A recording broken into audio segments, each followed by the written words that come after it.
Hello 4th class students, welcome to the online class Maharaja Agharsen Public School.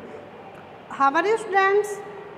I hope all are good. I hope doing studies very well in home. Today I am going to write word meaning in English reader lesson 9 Simi and the Bear.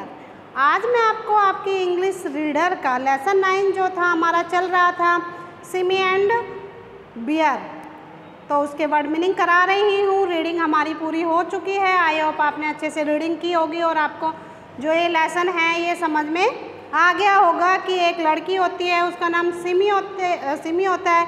वो जानवरों से और पक्षियों से बहुत ज़्यादा प्यार करती है। एक बार वो अपने अंकल के घर जाती है और वो कहाँ जाती है? उनके अंकल का घर कहाँ होता है? बताओ बेटा। अंडमान द्वीप पर, जहाँ पर उनके जो अंकल हैं वो क्या थे?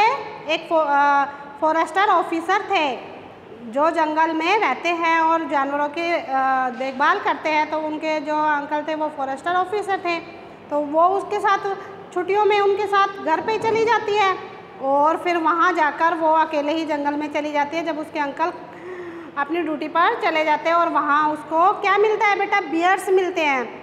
कितने बियर्स मिलते हैं? 1 मिलते हैं, 2 मिलते हैं, 3 बियर्स मिलते हैं। और फिर एक जो हंटर होता है वो उनको रस्सी से बांध रहा होता है, तो फिर वो उनको जो है उस रस्सी को खोल देती है और फिर उसके बाद वो उसके जो बियर्स हैं वो उसके फ्रेंड्स बन जाते हैं। इस लेसन में यही था।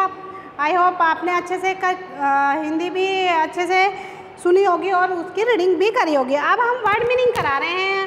तो देखो, फर्स्ट है हमारा बेटा वेकेशन। वेकेशन मीन होता है छुट्टी। आपकी हॉलीडे भी होती है ना, जून में होती है आपकी वेकेशंस, तो वेकेशन को हम बोलते हैं छुट्टी। परमिशन, आज्ञा लेना, मीन्स किसी से कहीं जाने के लिए आज्ञा लेना, या कोई चीज़ हम खरीदने जा रहे हैं तो अपने पेरेंट्स से परमिशन लेते हैं ना, तो परमिशन मीन होगा हिंदी में आज्ञा लेना। अनटाइड, खोलना। जो सिमी थी उसने क्या खोला था? बियर्स को जो रस्सियों में बांध रखा था उसको खोला था। एडवाइज्ड, सलाह देना। नरेटर, कहानी बताने वाला। जो कोई कहानी बताता है उसको हम नरेटर कहते हैं। ठीक है बेटा। इंसिडेंट, इंसिडेंट है घटना। घटना होना, कोई भी घटना हो जाती है। तो सिमी के साथ क्या घटना हुई थी? उसने देखा कि भाई वहाँ शिकारी उसको बांध रहे हैं, तो वो बियर्स के साथ रस्सियों से बांध रहे हैं, तो उन्होंने उसको खोल दिया था सिमी ने। रोप मीन होगा रस्सी। अब है 8th सडनली। सडनली मीन्स होता है अचानक। 9 होगा हमारा रूटीन, नियमित कार्य करना। हम रूटीन से स्कूल जा रहे हैं तो हम बोलते हैं ना, हम रूटीन से अपना काम ये करते हैं, पढ़ाई भी रूटीन से करते हैं, तो रूटीन मीन होगा नियमित कार्य। 10 है हमारा डैन।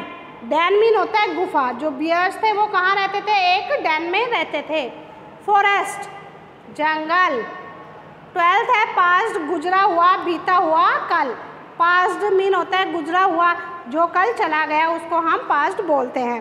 अब आते हैं बेटा हमारा टिक द करेक्ट ऑप्शन पर। सारे बच्चे अपनी बुक ओपन कर लीजिए। पेज नंबर हमारा है 63। कौन सा पेज नंबर है?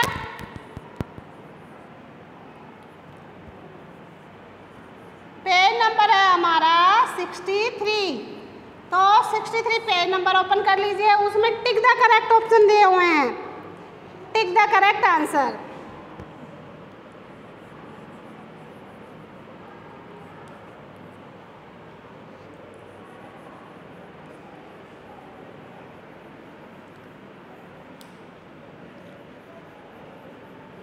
टिक द करेक्ट आंसर्स दिए हुए हैं। बुक आपने ओपन ही कर रखी होगी बच्चों, तो मैं इसमें आंसर बोलती जाती हूँ, आप अपनी बुक में टिक लगाते जाना। ओके बच्चों। फर्स्ट है हमारा सी वॉज वेरी फॉन्ड ऑफ। जो सिमी थी वो किस किस से प्यार करती थी? एनिमल से, बर्ड से, या बोथ से? एनिमल और बर्ड्स दोनों से वो बहुत ज़्यादा प्यार करती थी, तो इसमें हमारा आएगा बोथ। फर्स्ट में जो हमारा बोथ दिया हुआ है बेटा, आप बोथ पर टिक कर लीजिए। सेकंड वन है हमारा at home all alone Simi got dash. At home, जब उसके अंकल अपने ड्यूटी पर चले जाते हैं तो वो घर में अकेली रह जाती है। और सिमी गोट क्या हो रही थी? सिमी घर में अकेले रहकर बोर हो रही थी, टायर्ड हो रही थी या डर रही थी, अफ्रेड हो रही थी? तो क्या हो रही थी बेटा? बोर हो रही थी। तो हमारा सेकंड जो है बोर हो रही थी, तो बोर पर टिक लगा लीजिए। थर्ड है हमारा सी अनटाइड द डैश। उसने क्या खोली थी? रस्सी खोली थी, तार खोले थे या टाई खोली थी? तो इसमें हमारा रोप, वायर एंड टाई दिया हुआ है। तो आपने अगर लेसन रीड किया होगा तो आपको पता होगा उसने क्या खोला था। तो क्या खोला था बेटा? उसने रोप। तो आप रोप पर टिक लगा लीजिए। ओके बेटा, फोर्थ वन है हमारा। फोर्थ देखते हैं हम। This was their routine for next dash week. This was their routine for next week. वो नियमित कार्य, मतलब जब वो उन भालुओं से मिलने लगी तो वो नियमित कितने वीक के लिए? 2 वीक्स। 2 वीक्स। तो हमारा बेटा 2 आएगा, तो आप 2 पर टिक लगा लीजिए। ओके बेटा, वो नियमित कार्य करने लगी, 2 वीक्स के रहने के लिए वहाँ गई थी, तो वो डेली वहाँ पर भालुओं के पास जाकर खेलती थी। तो इसमें आएगा 2। आई होप आपने टिक द करेक्ट ऑप्शन पर साथ साथ टिक भी लगा लिए होंगे और आपको अच्छे से समझ में आ गया होगा। मैंने आज आपको वर्ड मीनिंग और टिक द करेक्ट ऑप्शन कराए हैं। फिर आपको इनको समझने में कोई प्रॉब्लम आती है तो बेटा आप मुझे कॉल कर पूछ सकते हैं। ओके बच्चों, bye, have a nice day.